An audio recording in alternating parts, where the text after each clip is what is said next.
Marrying Xiaohua had been the greatest joy, then the slowest, most agonizing heartbreak of my life. From the start, it was clear that her childhood friend, Jian, held a place in her affections I could never match. He was the charming artist, the one who understood her unspoken desires, the one who received the warmest smiles and the most tender touches. I, the dutiful husband, was relegated to the role of a comfortable, predictable background. It started with small things. The way Xiaohua's laughter always seemed brighter when Jian was around. The lingering glances, the shared jokes whispered conspiratorially, their hands brushing as they passed a dish. She'd insist it was nothing, that I was being overly sensitive. But the subtle shift in her attention, the way her eyes lit up when he entered a room, spoke volumes.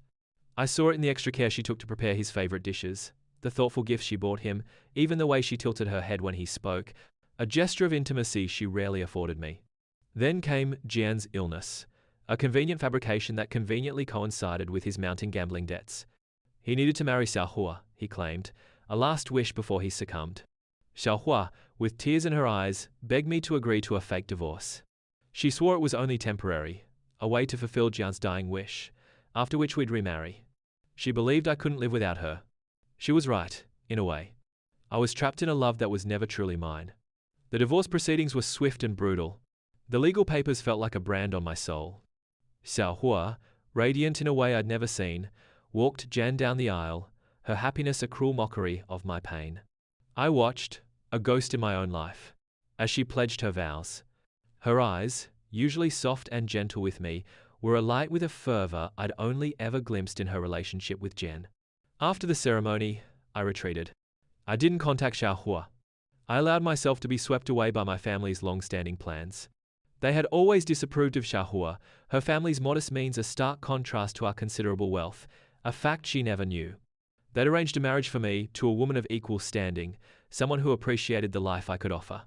My fiancée, Meilin, was everything Xiaohua was not. Sophisticated, understanding, and genuinely fond of me. Months later, the truth about Jian's illness and his gambling debts surfaced. Xiaohua had been trapped, manipulated into a marriage, and stripped of everything she once owned.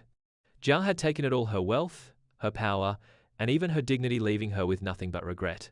She naively reached out, hoping to register our marriage certificate again. I refused.